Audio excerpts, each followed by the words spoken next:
It was supposed to be the happiest time of their lives. A romantic honeymoon aboard a luxurious cruise ship, sailing through turquoise waters under a starlit sky. But instead of forever memories, what followed was a chilling mystery. A blood-stained sheet, a missing groom, and a global media frenzy. What happened to George Smith IV? And why, after all these years, has justice still not been served? Strap in, because this isn't your average honeymoon story. This is a real-life mystery filled with twists, suspicious characters, and unanswered questions that will leave you disturbed and craving the truth. This is the strange, heartbreaking case of George Smith IV, the perfect couple. George Smith IV, a 26-year-old from Greenwich, Connecticut, had it all going for him. Handsome, charismatic, and heir to a successful liquor store business, George was the guy everyone wanted to be around. In 2005, he married the love of his life, Jennifer Hagel. Their relationship, from the outside, seemed like a fairy tale. Two young, attractive, successful people madly in love. So when they boarded Royal Caribbean's Brilliance of the Seas for a 2-week honeymoon through the Mediterranean, it was supposed to be the beginning of their forever. But even before the tragedy unfolded, subtle cracks began to show. Fellow passengers noted that the newlyweds argued publicly on more than one occasion. There were whispers of drunken disagreements, jealousy, and tension bubbling beneath the surface. Still, no one could have predicted what would happen next. On July 5, 2005, in the dead of night, George Smith vanished from the cruise ship. His body was never found. And what did they find in his cabin? A blood stain. Not a small one. Enough to raise alarms, but not enough, apparently, to bring closure. The night he disappeared. July 5, 2005, was just another fun night for the young couple and some new friends they'd made on board. George and Jennifer had been drinking heavily and socializing with a group of young men.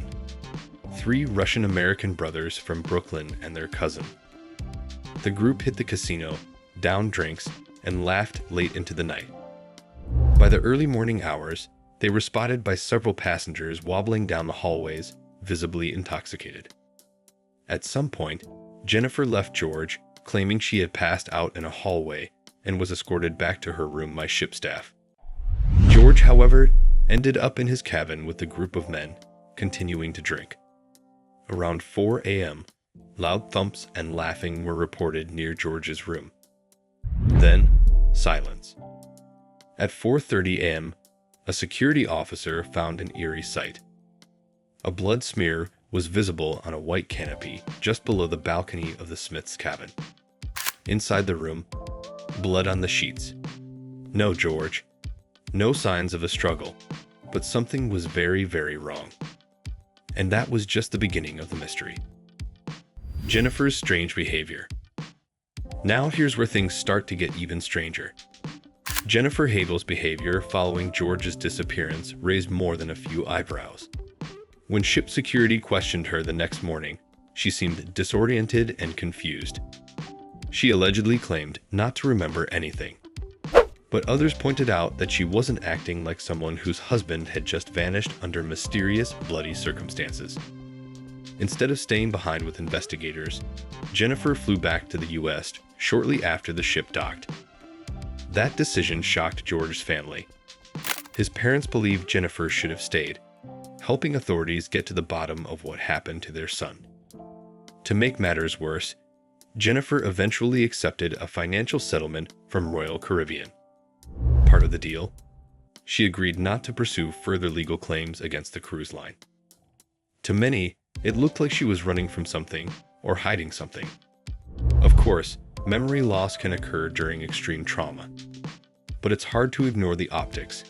Your husband disappears, you don't remember a thing, and then you leave with a settlement check. Coincidence or calculated? The Russian Americans and the missing hours. Let's talk about the guys who were last seen with George. The Russian-American brothers, Gregory, Zachary, and Rusty Rosenberg, and their cousin Josh Askin. These names pop up again and again when you dive into this case. They were young, charming, and apparently well connected with other passengers. But they were also the last people to see George Smith alive. Their statements to authorities were inconsistent at best.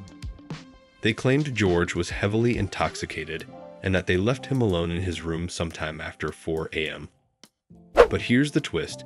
Surveillance footage later placed them sneaking around the ship in the early morning hours. One of them even appeared to be carrying something. And here's the real kicker.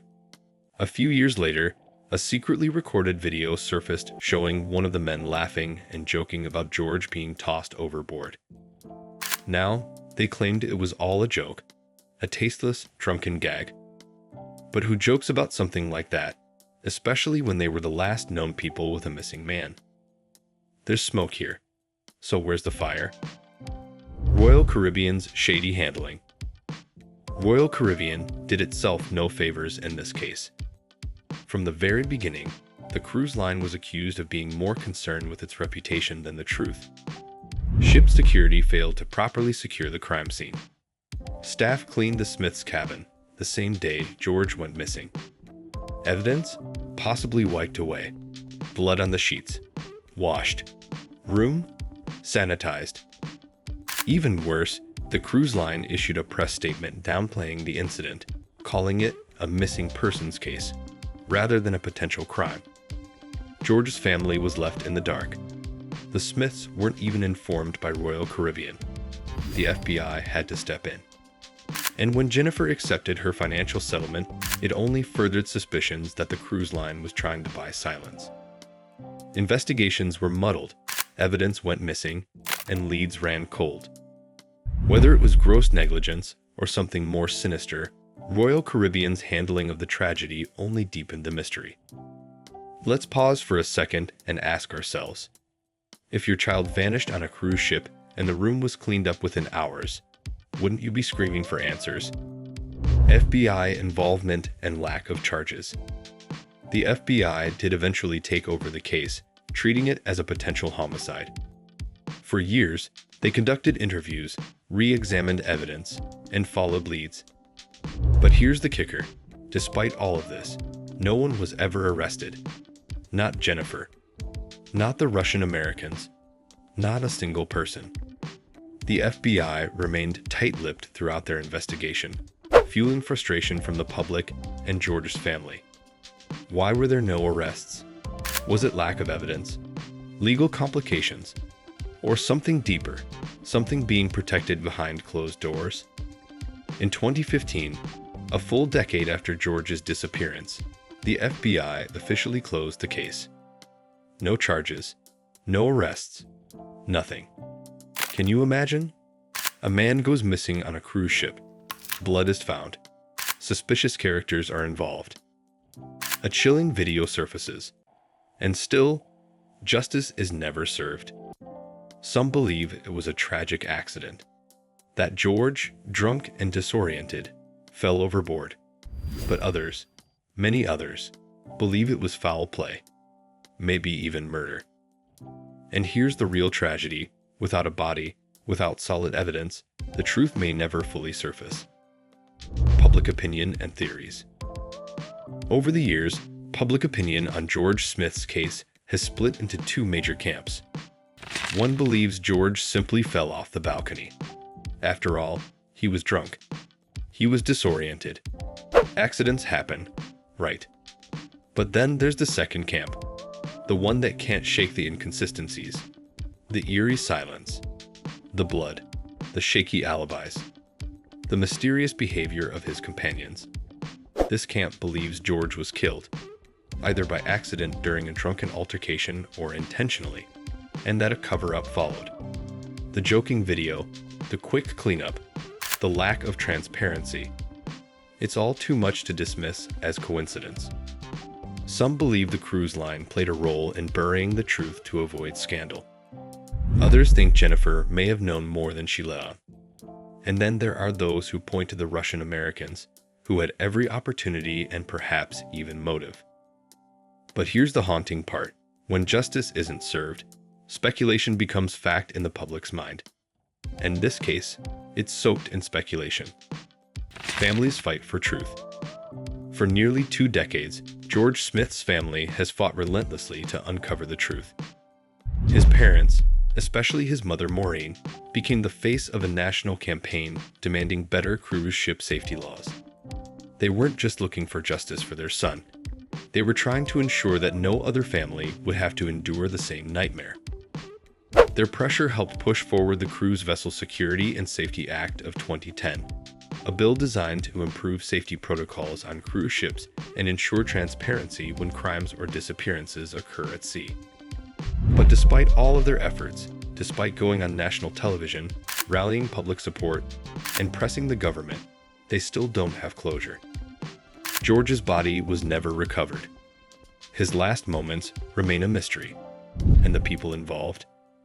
They're free, living their lives while the Smiths are left with questions and grief. This isn't just a cold case. It's a wound that never healed. So what really happened to George Smith IV? Did he fall? Was he pushed? Was it all a tragic accident? Or a perfect crime, hidden beneath a veil of alcohol, lies, and negligence? The cruise industry has never fully answered. The FBI has gone silent.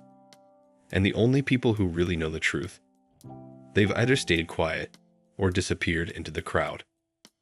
Until next time, stay curious, stay skeptical, and remember, some honeymoons don't have happy endings.